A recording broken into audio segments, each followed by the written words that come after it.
You're watching your wife being led away by the most powerful man on earth. You can't move. You can't speak. Around you, 50 other senators sit frozen, their wine cups trembling in their hands. Some are praying she'll return.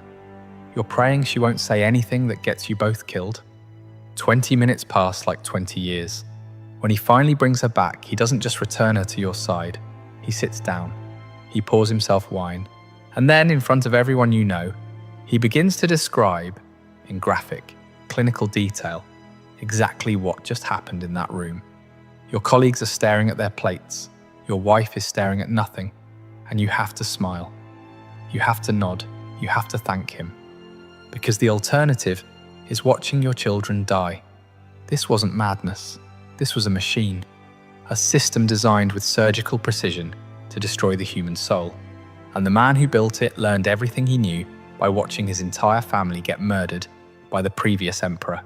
His name was Caligula, and what he did to Rome is so disturbing, so systematically evil, that 2,000 years later, we're still trying to understand how one human being could architect this level of psychological warfare. If you believe that the documented records of history's most terrifying figures must be remembered, consider liking this video and subscribing. Your support unearths more accounts from the darkest corners of the human story. Now, back to the man who turned cruelty into an art form. Stay with me, because what you're about to hear gets worse, much worse.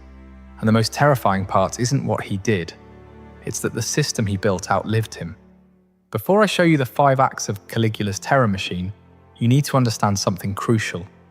He wasn't born evil, he was manufactured, and the process started when he was 7 years old. Picture this. The year is 14 AD. A little boy, maybe 6 or 7, is running through a Roman military camp. He's wearing a miniature legionnaire uniform, complete with tiny armor and little red boots. The soldiers, battle-hardened men who've conquered half the known world, are laughing, picking him up, tossing him in the air. They call him Caligula, Little Boots. He's the son of Germanicus, Rome's greatest general since Julius Caesar himself. The soldiers worship his father, and they adore this kid. He's their mascot, their good luck charm. Everywhere Germanicus goes, little Caligula follows, and the men genuinely believe this child brings them victory. This boy is growing up thinking he's invincible, loved, protected by the most powerful army on earth. He has no idea what's coming. 1 year later, his father dies. The official story, sudden illness. The whispered story, poison, ordered by someone close to the emperor, maybe the emperor himself. Caligula is 8 years old when the machine starts destroying his family. His mother, dragged from their home, accused of treason against the emperor.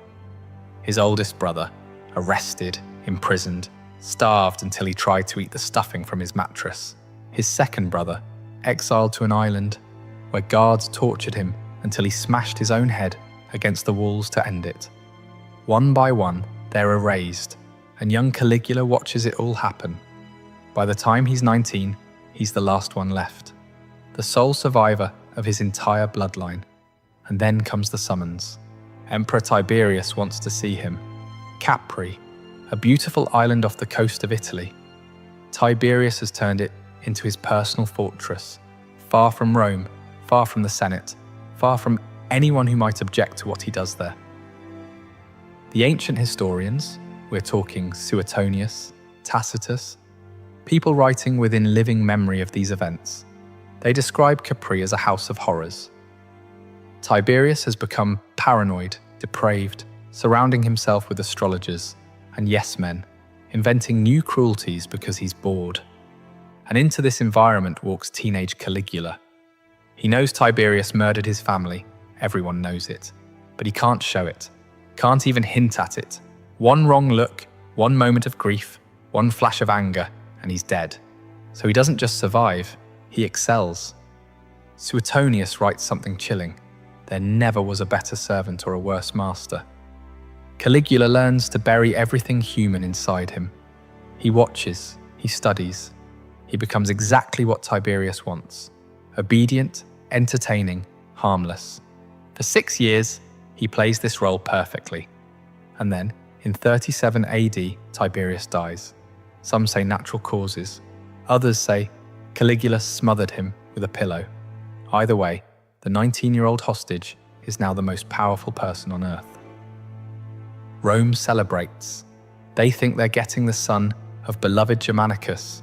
They have no idea they've just crowned a man who spent 6 years learning how to break human beings from the greatest monster in Roman history. And for 7 months, everything seems perfect. Then he gets sick, and the person who wakes up is not the same person who went to sleep. What happened during those fevered days, we'll never know. But when Caligula recovered, something inside him had shattered, and Rome was about to learn what he'd been hiding. What I'm about to describe isn't random violence. It's not the acts of a madman. Caligula built a system, 5 distinct acts of psychological warfare, each one designed to destroy a different part of the human spirit. And the truly terrifying part is how methodical it was. Let me show you the blueprint. Act 1 of the machine, the sister goddess. Caligula had 3 sisters, but one, Drusilla, was different. Ancient sources say their relationship crossed lines that even Rome found disturbing. Whether the rumors of incest were true or propaganda, what matters is that everyone believed it. And Caligula didn't just allow the rumors, he encouraged them. Then Drusilla died. What happened next reveals the core of Caligula's system, taking his personal pain and forcing an entire empire to experience it. He doesn't just mourn, he weaponizes mourning. First, he has the Senate declare Drusilla a goddess. Not metaphorically, officially.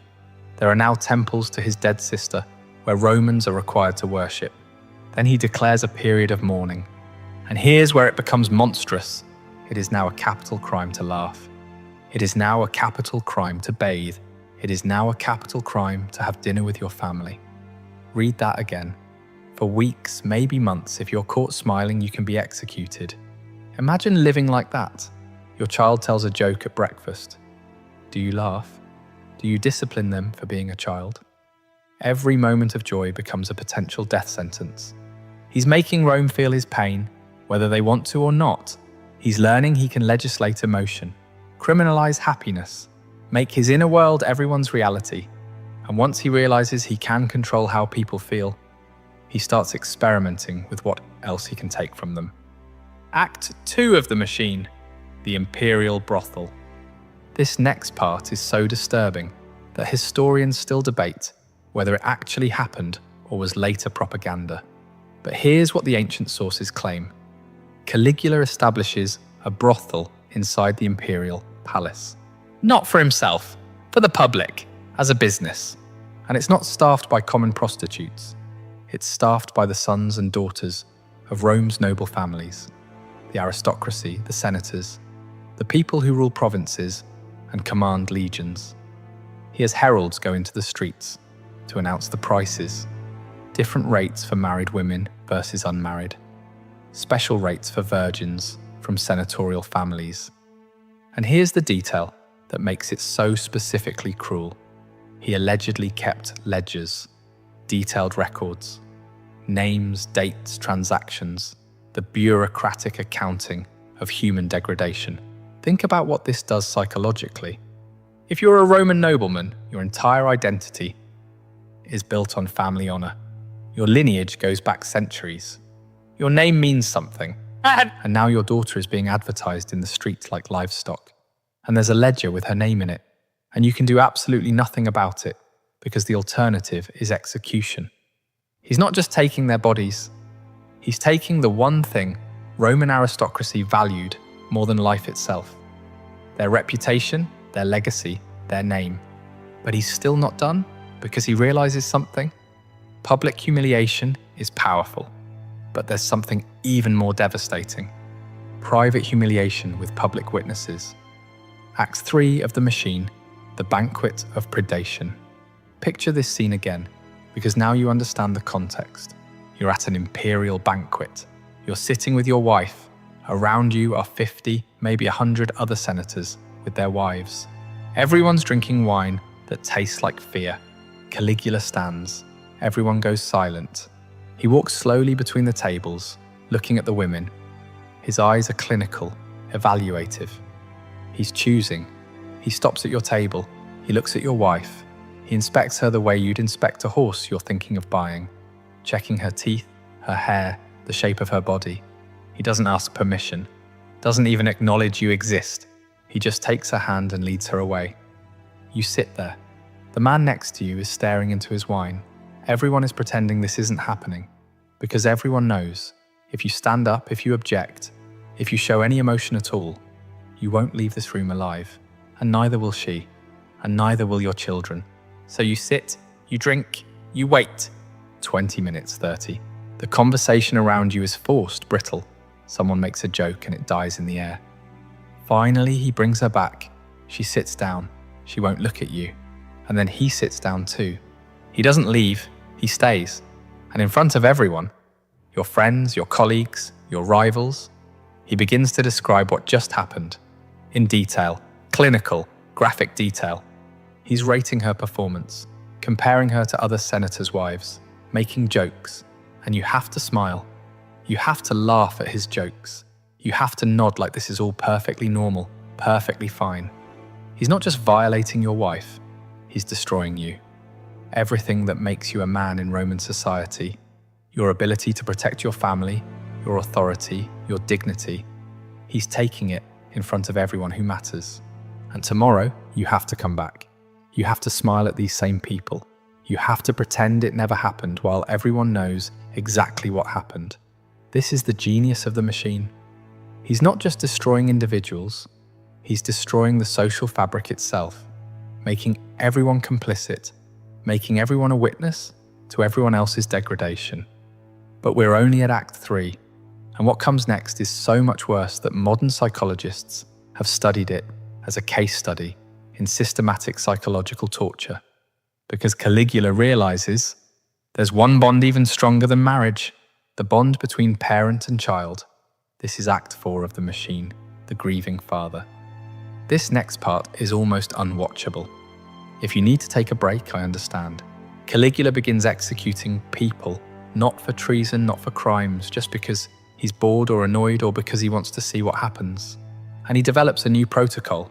If he's executing someone's son, the father has to watch, not from a distance, up close, front row, but here's what elevates it from simple cruelty to systematic torture. The historian Suetonius records a specific incident that reveals the true horror. A father watches his son executed. Caligula then immediately has this man brought to the imperial palace for dinner. That night, the body is still warm. The father is sitting at Caligula's table, and Caligula watches him. Just watches, studying his face like he's conducting an experiment. He's checking to see if the father will cry, if he'll show grief, any sign of pain, because if he does, if he shows any emotion at all, Caligula will know he hasn't broken him completely, that there's still something human left to destroy. So the father sits there, eating food he can't taste, making conversation he can't hear, while his son's body cools in some alley, and the man who ordered it killed is analysing his facial expressions for entertainment. He's not just taking your child, he's taking your right to grieve. He's turning the deepest human bond, parent and child, into a source of terror instead of comfort. Because now, if you love someone, that love becomes a weapon against you. The more you care, the more vulnerable you are, the more he can hurt you. He's making love itself dangerous. And here's what nobody expected. The machine had a fatal flaw. Because while Caligula was busy destroying senators and noblemen, people who were trained to accept humiliation, who understood politics, who could rationalize their suffering as the price of survival, he made one crucial mistake. He aimed his casual, everyday cruelty at the wrong type of person, a soldier. Final act of the machine, the wrong man. His name was Cassius Caria, senior officer in the Praetorian Guard, the emperor's personal bodyguards. These are the elite, the men who stand inches from Caligula every single day, armed, trained, lethal.